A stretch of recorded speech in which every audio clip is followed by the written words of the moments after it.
everyone. My name is Nachum Segal. I want to take this opportunity to thank Amudim and Yami Schachter and his staff at Charity Bids for another opportunity to sit down with the amazing R Hershel Schachter Shlita, part two, or the second installment of what we've been calling the Layman and the Lamdan. And we'll use this opportunity to explore some of the issues that I, and I think many others, are curious about and concerned about. Rabbi, a pleasure to speak with you again. Thank you for agreeing to do this. Good. Where did you spend Shmini Atzeres this year? I was in Woodmere. And what do you remember about hearing the news about what went on in Israel, and what do you remember about your immediate reaction to the news that you heard? Shabbos morning, they already knew that many Jews were killed. I think there's someone who lives there in a neighborhood who made the sound system for the Israeli army. So I think he was on the phone all Friday night discussing issues that they had with the communication system that the army had. So he already told people in the neighborhood. So before Shachris already, before davening, on Shabbos morning, on Shmini Atzeres, we already heard that there was an attack and many Jews were killed. They didn't say, no one thought that it's so many, over 1,000 people. The word was that many Jews were killed, but there was, and then the hakafis were all toned down. Instead of singing cheerful nigunim, they were singing Ani Mamin. Another Shiri Amuna, but they cut down on, they fulfilled the hakafis bekitzer in an abridged form, and they sang toned down nigunim, yeah. And then, of course, after Simchas Torah, you and all of us become familiar with all the details, or as many as were coming out. And the entire Jewish world is basically tossed into a state of mourning. How else could you describe it? It's now a few weeks later, and by the time this is made available to everybody, it'll be even a little further on. What should our mood be? What should the simchas, the weddings, be like now in this period of time? What would you recommend to people who don't know if they should be sad or carry on their regular day? What do you think the avirah should be right now? I'm scheduled to go to a wedding tonight. I think the weddings should proceed. We should encourage the young couples to have more children, like after the Second World War. Everyone was encouraged to have more children because the Nazis had killed so many Jews. So we should all have extra children, but I think the weddings we should try to give the full simcha by a wedding, but other functions I don't think. We should try to tone everything else down. The other night I got a phone someone sent me an email. He's trying to get me. I wasn't home past Shabbos. I forgot already where I was out of town. So someone said he was trying to get me. He sent an email by us. It was late Sunday night. So when can he call me on the phone? So my wife picked up the email 11 minutes after the person sent it. So she sends it back an email. You can call now. He calls me on the phone. He tells me he lives in Beit Shemesh and the people are so sad there and all of Eretz Yisrael. So they were considering having a comedian come and crack jokes for an hour, clean jokes, nothing off color. So they wanted to ask my opinion. So I said, then he tells me afterwards, they already did it last night. Right. They wanted to contact me in advance, but they couldn't get me, so they did it last night. What do I think? So I said, there are hundreds of bodies that were not buried yet. They can't identify who the bodies are because they're burnt. They said the burnt body, you can't even test for DNA.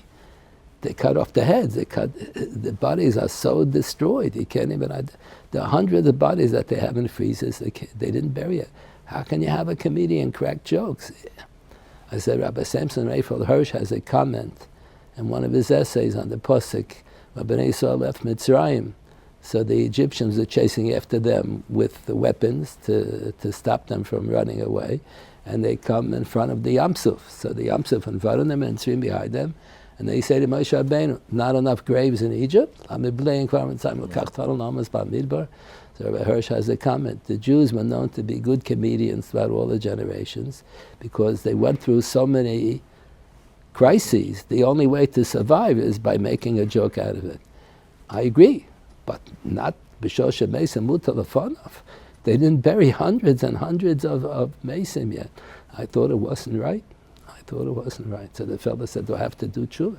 I said, you did l'shem shamayim, so you don't have to do tshuva, but I don't think it's right. Let me turn to some of the positive aspects, if we could use that term with this entire episode. And of course, people are talking about the unity. Klal Yisrael internationally, one has to admit, has been incredible in trying to be brothers and sisters to our brothers and sisters in Israel. What do you think of the, and I'm looking for more than just beyond it's a wonderful thing. I'm so curious about your entire impression of the initiative of soldiers studying Daf Yomi in tanks, soldiers of all backgrounds insisting on putting on tzitzis, soldiers of all backgrounds making sure to put on tefillin every single day. It's, you know, the house I grew up in, my father never stopped reminding us of secular kibbutzim that burned tefillin in that era. That's how much they hated Jewish ritual. It seems like a completely different country now. What did you think of all these and the initiatives like this that keep going on? The Rambam quotes the Gemara's Einis on the Golem Ela b'tshuva. The Jewish people will only have a gula if they do tshuva. What can be if they don't do tshuva?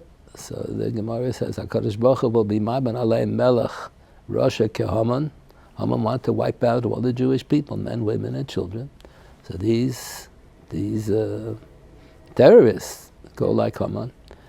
And that's called Hasaras HaTabas, because when Haman convinced Achashverosh to kill all the Jews, so Achashverosh took off his signet ring and gave it to him, and he signed the edict.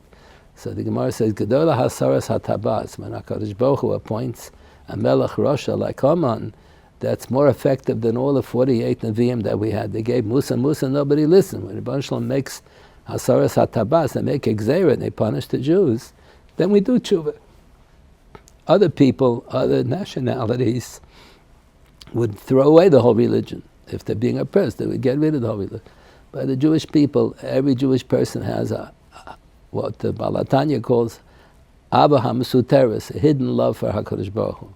We don't have tabula rasa. Tabula rasa, it's true by the Umas Ohel. When they're born, their mind is blank, and any notions that they have are developed later based on their parents, or the influence from their teachers, or the neighbors, and so on. But B'nai Yisrael, it's not tabula rasa. We all have an Ava HaMesuteres to HaKadosh Baruch Hu. And when a baby knows when he does something wrong. When the parents give petch to the baby knows why they're giving him petch. The baby knows. So the Baruch Shalom gave petch. My impression is that the people who are chilonim, they realize that this was an einish min hashamayim, and they have a love towards HaKadosh Baruch Hu. Their whole superficial attitude that they're going to burn tefillin, they're not going to keep mitzvahs, the whole thing is a shtick. And the real self comes out. That's what the Rambam says, when a person doesn't want to give his wife a get and the Bezdin pressures him. So the Rambam quotes the Gemara, but he writes it in a fancy way. It says his true self wants to follow the din. The Bezdin says, we want you to give your wife a get, so he says he doesn't want to give. That's a pseudo-personality who says he does want to give. His true self does want to give the get. He wants to listen to the Chachamim. And when we beat him up and we pressure him till he says, Roitzani, he's telling the truth. His true self wants to do the mitzvah. My impression is that that's what's happening now. Because Baruch Hu is Mamid Melech Rosh Haman, and they made a shchita. It doesn't make sense, but derech hateva, that all of the guards were sleeping. Everybody was sleeping. It took so many hours till Tzahal came and helped the people out. So the whole thing, they all realized that this was an einish min hashamayim.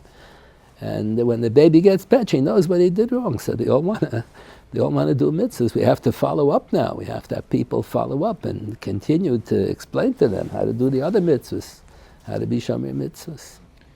It's obvious how painful this is, and how difficult it is for you to discuss some of these things, which I certainly appreciate. I'll try to make this the last question that that deals with the pain, but I'm asking this question strictly from a halakhic standpoint. We know that if one, for instance, wants to give his life for someone else's life, someone comes to you and asks, can I be a member of the Secret Service, where I am expected to jump in front of the president if someone tries to kill him, right? Somebody in the Shabak who has a responsibility to protect the prime minister. That's a serious halakhic shaila, I would think. Can one go ahead and make a commitment that they will take a bullet for somebody that they're, as an assignment, instead of them being killed? As painful as it is, I'm asking this strictly halachically. Is there a difference in the halachic perspective when it comes to family members? We know that there are parents who on Shmini Atzeres, out of instinct, and many of them with forethought, said, I must protect my child. I must make sure that these terrorists come after my family, that I'm the one they get, instead of, God forbid, one of my children, for instance. Is there a difference halachically when it comes to family, when we think about that one's life comes first? Usually the din is, my life comes first, but b'shas malchama, it doesn't apply. This was mamash malchama. After the terrorist activities, the whole malchama broke out. In malchama, you have to do whatever is best for the war effort. I don't know if that's best for the war effort, that the parent should give his life instead of the child. You have to do whatever is best for the malchama. It's a heter. When you have a malchama, you have a heter to put your soldier's life in danger, and you have a heter to kill the enemy. You're not allowed to kill any human being, even a non-Jew. So this is literally a malchama on my family. It sounds like I have an obligation then, or at the minimum, I certainly have to save the maximum that you can save. Is that the best way to save, is to protect the children? I don't know.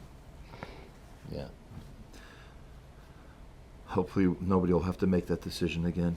The reaction includes some interesting suggestions, and I don't know if that's the right word for it. Obviously, anything that you say people regard as a psak, not just a suggestion, but I think you have to admit that there are rabbis and communities and congregations that are not always ready to make changes. For instance, you recommended the saying of Avinu Malkeinu. I would assume that and I don't know if rabbis were in touch with you about this, about pushback they may have gotten from their communities or their synagogues, or certain shuls that have a certain tradition or operate a certain way. Was it a big discussion with rabbis when you suggested this, or? I didn't discuss it. I discussed it with a small group of rabbis. No, but nobody had a problem with it or said to you, I'm having trouble with my congregation accepting this, or anything like that. I thought that maybe Balabata may find it too taxing to say Avinu Malkeinu every day, twice a day, for an extended period of time. So as it turns out, I happened to speak to Rabbi Haskell Luckstein. We're friendly from when we were both single, learning in the yeshiva next to each other. Mm-hmm. So he said his balabatim are saying Avinu Malkeinu with his slapus every day. He says he takes over. He says the Chazan Davens Faranama. He says the Avinu Malkeinu line by line. He says they're prepared to say every day. If the rabbi feels that the balabatim don't feel like saying Avinu Malkeinu, maybe you should cut it down to twice a week. Sheni v'chamishi, like in the days of the Tanoim, when there would be a tzara, there was no rain, there was no water. Today, if there's no rain, they already know how to desalinate the water in the ocean, so it's just going to cost money, but there's no sakana. But years ago, if there wouldn't rain, there would be a sakana, not as much sakana as a wartime. So there would be guys at Tainas every Sheni Machamish, and Rabbi Kiva said, you got to say Avinu Malkeinu. That's when they said Avinu Malkeinu, the Eist Tzara. And ironically, and I remember last year when we had our conversation, we were discussing Tircha Tzibura, and you mentioned why we don't say Avinu Malkeinu by Mincha. It was Rosh Hashanah. Musaf, why you don't say right, Musaf? Not Mincha by Musaf. Yeah. For that reason, because it was such a long day already, Rosh Hashanah. People want to go eat, yeah. So it's a consideration when you impose, so to speak, on a congregation. And then someone asked me, and this conversation as we sit here is close to Rosh Chodesh Kislev, and a rabbi happened to ask me last week, I wonder why there isn't more of an effort to declare a fast day. After all, this should be. And then, of course, you, in reference to Erev Rosh Chodesh, is coming Monday, you again, should we call it a suggestion, a psak, recommendation that we go ahead and fast at least half a day, if possible, the entire day. Are you surprised that there's not more of an effort among areas of the community to, in fact, institute fasting? Yes. A group of rabbis sent letters to the chief rabbis. They'll listen to them more than the people will listen to me. We encourage them. They should be goys at Titus and ask all the Jews all over the world. That's the only central authority that we have now is the chief rabbinate. We didn't hear any response from them. I think it's not my place, but if no one's doing anything, so I wrote my recommendation. I recommended it. It's a good idea. We should be Masana. A couple of technical V'sein Talamutter questions. There was a discussion that V'sein Talamutter should be postponed in Israel, where they start saying it on Zion Mar Cheshvan. It should be postponed because we want the soldiers to be in dry conditions, etc. I was wondering what you thought of that. The whole reason why they postpone until Zion Cheshvan, the Gemara says that everyone who came to be Ola Regel by foot will be able to go back home by that time. If we're asking, dry weather, yeah. So it is a consideration, but for the farmers, you do need the rain. So I thought on this issue, I thought maybe in Baruch Aleinu we should only say the same bracha, but in Shmak Aleinu everyone should say the same Talamata, having in mind it should rain for the farmers. It doesn't always rain all over. It should rain for the farmers, but it shouldn't rain where the soldiers need it to be dry. Right. And then while we're on the same Talamutter, for some reason every year I find myself going to Israel after Zion Mar Cheshvan and coming back before December 4th or December 5th. So, and sometimes I was an Ohel and I wanted to daven for the Amud. So if I'm davening for the Amud in Israel, I assume there's no question but to say the same Talamutter. What does the person who's not davening for the Amud do in Israel? And if they are someone like myself in that situation who already switched, so to speak, because I've already said it publicly from the Amud, what am I doing when I get back to Chutz La'aretz? Those who visit Eretz Yisrael between Zion Cheshvan and December 4th, that's a dispute in the commentaries in Shulchan Aruch. The Charitable next to the Beheita quotes the dispute. In recent years, the Layman tried to figure out how can you satisfy what can you do to satisfy the both opinions. So the only one who came up with a shtickle compromise, I think they quote from the Stipler. He suggested, Stipler was the brother-in-law of the Chazon Ish, he suggested that you should say V'sein Talabotam and Shmak Aleinu, because if the din requires that you were supposed to say Baruch Aleinu and you forgot, and you say Shmak Aleinu, then you're Yotzei. So here you can satisfy the both opinions by saying Shmak. In fact, years ago, the OU used to have a big convention every other Thanksgiving weekend. The Agudi used to have every year Thanksgiving weekend. The OU had every other year. So I think the last two conventions, two big conventions that the OU had on the Thanksgiving weekend were in Yerushalayim, and Thanksgiving is in between Zion Cheshvan and December 4th. So that was what we did. That was our practice. That everyone said, Saint Talamatim and Shmak Aleinu. So if you're davening for an Amid in Eretz Yisrael, you have no choice. Right. Everybody there said the Saint Talamatim, you have no choice. When you come back, it doesn't necessarily follow that one should continue saying the Saint Talamata. But on the other hand, there's nothing wrong with saying the Saint Talamata and Shmak Aleinu. Rabbi Soloveitchik pointed out that his practices, he said he had from his grandfather, Rab Chaim Soloveitchik, that all summer long in America or in Europe, in Poland, where Rab Chaim lived, in Lithuania, there was no dry season. Like in New York, there's no dry season. It rains, they have the records. All year long. We don't have a dry season. So the rosh writes in his Chuvas, he didn't understand why we don't say the Saint Talamata all year long. We don't have a dry season. So he was outvoted. All the other Rabbanim outvoted him. So Rab Chaim Soloveitchik thought he was outvoted, but he's right. So he had to practice the whole summer long. When he said the same bracha, he always said the Saint Talamata and Shmak Aleinu. So that's why that's a good idea. When one started saying Saint Talamata and Eretz comes back to America, let him continue to say in Shmak Aleinu. The Gemara has that though. Once you started, you keep on saying. Right. Gemara has it in a different case. When you bench Geshem on Shmini Atzeres, so there was one opinion in the Amoraim that the second day of Yontif, Simchas Torah, so Shmini Atzeres in the morning by Musaf you say you say Mashiv Baruch. By Mincha you say Mashiv Baruch, but then by Ma'ariv you do everything, you repeat everything that you did on the first day. So you don't say Mashiv Baruch. And Shachris on Simchas Torah, you don't say Mashiv Baruch. Then the Musaf you bench Geshem again.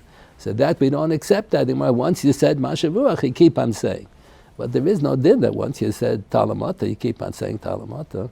But it's a good idea because we need rain anyway in America. We always need rain. There is no dry season. I don't even think the Davar Be'ito has that Yantiv Sheh. Have you ever seen Davar Be'ito? It's a luach of 1,800 pages where he goes into every possible midig for every single day of the year, not just Shabbos and Yantiv. I don't know if he discusses that about possibly on Simchas Torah duplicating what you've done. In the days of the Gemara, there was such an opinion. It was outvoted. It was rejected. Amazing. It would be impossible to function as a rabbi or a communal leader without a mudim. I recognize my limitations. And very often there are many challenges that are presented on our desk that we don't know where to go. So we have to turn to the people who have the professional experience, both in social work, both in addiction, both in whatever the challenge may be. So I look at my role as a conduit to get people to the place where they can be healthy. That's where Mudim comes in. There are so many different counselors, therapists, individuals who are willing to help you no matter what time of day or night.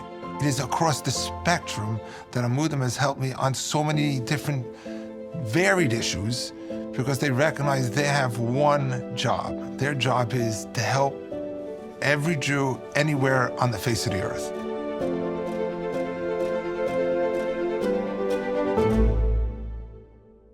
You get calls from all around the world, of course. I'm wondering if anybody contacted you about bringing their son or daughter back from their yeshiva or seminary year in Israel. No. I was visiting with my son in Woodmere on the last days of Yontifs on Shabbos. On Shabbos, there was a girl who was not in seminary. She was visiting in Eretz Yisrael. And when they heard what happened, so the family wanted everyone to come back right away because there's a sakana. If you're in a yeshiva, all of the seminaries, most of them are in the center of the country. The war wasn't over there. It was by the border that the trouble was. So we had to call that girl on the phone on Shabbos to insist that she should come back with the rest of the family. She's not going to be able to take care of the rest of the family. Was coming back on the first plane on Shabbos. And the girl was going to be by herself, so she wasn't going to know how to take care of herself. She's a teenage girl. So we had to call her on Shabbos to convince her that she has to come back on the next plane. Wow. Last year we had a whole conversation about disposable income and how you wish more people would ask you shilas about tzedakah and where to give and how to give. In the war situation, how do we evaluate it, taking into account now the support that we must give to causes in Israel?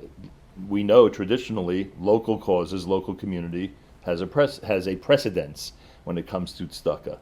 Does that rule still apply when there's so many people in need, our brothers and sisters in Israel? And in general, what can we say about the God? Should someone who's makbid to give meiser, that's the requirement, should they be giving more because it's a time of danger? What guidelines do you think people should use when it comes to tzedakah during these times? I think we certainly should give more. The din is everyone should try to give meiser ksafim if they can afford it. Some people can't afford it. We should try to give 1/10. And then the Rambam place recommends that you should give 1/5. So how come one place he recommends 1/10, one place? Means if there's a greater need. Tosfos points out that if you make more money, you're allowed to give more than 1/5. I give way more than 1/5 of my income. And now I'm giving even more than that. I give more. And the local versus Israel discussion? We give to the local also, but it's not usually it should be 2/3 and 1/3. You should give to the local yeshivas and the local shul where you daven. And you can't say all the shuls in New York is Aniyah Yircha. The shuls where I daven and the mikveh which my wife uses, I used to use, or the yeshivas where my grandchildren go now, my grandchildren now, So that's Aniyei Yircha. They don't have to be in my city. My children, some of my children learn in Baltimore Yeshiva, my grandchildren learn in yeshivas and everything. So that's all called Aniyei Yircha. The yeshivas that you use or that your grandchildren use. So we give them precedence. So usually you give up until 2/3 to the local and 1/3 for the rest. Now we should continue giving for the local. They also need money, but we should give more to Eretz Yisrael. Those who have should give more. A couple of, before I get to some of the more trivial things, this is a situation that I was made aware of, which I'm so curious to ask you about. There's now one or even more at this point, organizations that coordinate kidney donation, specifically targeted for the Jewish community to be, as giving as possible when it comes to, having discovered that one is a match for somebody who needs it. And somebody was informed that they are a match, and that they potentially could be a match for others as well. And they, meaning the potential donor, said, this is just not a good time of year for me to take off from work and do this. Can my role, maybe for somebody else, be postponed a few months? Now, and of course, they have had this problem in the organization. Not problem. They've had this situation, many, many times. So they know how to deal with it. But I'm curious, when one has the potential to go ahead and essentially save the life, we know what kidney donation means and how serious it is. Do they, in fact, have a requirement to drop everything, even if income and other considerations are at stake? Or can they, in fact, postpone it, with the likelihood that someone else down the road is going to be a match for them and they'll be able to help someone else? Interesting question. I don't know. You have to think about that. I think, strictly speaking, even if I'm a match, I'm not obligated to give my kidney. It's a midas chasidus. It's lifnei mishuas adin. It's highly recommended. Speaking, you're not obligated. But once the person made up his mind that he is going to do it, how much is he going to lose already? How much is he going to lose from his salary? I would think that he should. Once he made up his mind that he is prepared to give the kidney, so he should give it, even if it's going to involve the little loss of money. Okay, now for some of the trivial things about our tradition that I'm always curious about. This minig of staying up all night the second night of Shavuos, was that a thing when you were younger, or is this something that's really developed over the last few years? I don't remember ever staying up. But my sons learned in Baltimore Yeshiva. They said there the practice is that they do stay up the second night. Likely something that developed over the years, or it may have existed 100 years ago just in other yeshivas and other communities? I'm not familiar. I never heard of it. It doesn't drive you as crazy as it drives me. And I guess it can't be a problem with Baal Tosef. It's a nice minute, right? Okay. Also, we're around the time of Hanukkah, and so many have made the effort in our community over the last decades to recommend fire safety regulations and practices, etc. It has become, I don't want to say standard, but much more of a practice that if someone has to be somewhere during one of the nights of Hanukkah, they will go ahead and light Hanukkah licht. They'll make sure that the candles burn for the minimum amount of time, and then they'll blow out the candles. And I'm wondering, is that, and I'm sure that just like for me, when I do this, I'm sure many other people are somewhat disturbed by it. Who wants to blow out the Hanukkah candles? It was our enemy for the years who wanted to extinguish the Hanukkah candles. We ourselves should blow out Hanukkah candles. So I'm wondering, is there legitimacy to that feeling? Or literally, once it's burned for the appropriate amount of time, blowing them out is as if they went out by themselves? I'm pretty sure the Shulchan Aruch says after the amount of time it burned enough, you're permitted, it's okay to blow it out. But the question is, how much is the amount of time that's necessary? So some poskim say that if you live in New York and people are walking in the streets all night long, it has to burn all night long, not just a half an hour after Nacht. So the Rambam writes, Kemo chatzi shah, approximately a half an hour. But if you live in New York, if you live in Manhattan, the people walking around all the time. Yeah. They say Rabbi Soloveitchik used to live across the street from a theater, from a movie theater, And the people used to come out from the movie theater later at night. So he was careful to have his candles burning from Shkia time until after they would come out from the movie. And if you live in Manhattan, the people roaming the streets, throngs of people roaming the streets all night long. Depends where you live. If you live in a community where everybody goes to sleep, so then there's Tichler Regel Ben Ashuk. The Bnei Yisoscha was a Chassidish Rebbe from a few centuries ago. He has a separate sefer on Hilchas Chanukah. He learns Pshat and the Rambam like that, like Reb Soloveitchik learned. If people are roaming the street all night long, it has to burn all night long. So at the minimum, blowing them out early, meaning before they would naturally go out, it could be a real problem. Yeah. You know. Yeah. Because at the minimum, we want them to at least burn until they go out. But again, I don't have to tell you that we discussed this last year also. Fire safety is essential, obviously, and so important, and everyone's got to be so careful. Because chametz, etc. And even Shabbos. What's the best recommendation for Shabbos candles? A couple's in their home; they're going to be going out to eat somewhere. Many women light large candelabras that they would literally be leaving, lit as they go to this. Is it better to light at the home of the person you're eating by? Is it better to just take 2 candles and not, 7 or 8 candles and maybe put them in the sink and, light a couple of tea lights and do the minimum that way? What's the best procedure when you are legitimately concerned about leaving fire burning? I think if they're going to light in the place where they're eating, they're not in fulfillment of the mitzvah. Halakas Neres Shabbos and Halakas Neres Chanukah has to be based on your home. So which is my home? So if there's one place you're eating and one place you're sleeping, so if they're both equal, then the place where you eat wins. But over here it's not equal because I'm just eating by them once a year or twice a year, and I'm sleeping in my own apartment. Well, I sleep all the time. That's kavua. One is kavua, one is aroi. So the one that's kavua wins. I would think that your second suggestion makes more sense. If you're not home anyway, so what are you going to light for each child and each grandchild? So just light 2 candles, but you have to put it in a safe place. But you have to be able to get benefit from the candles when you come home. So if the candles are going to be out by the time you come home, you can't say a bracha on the candles.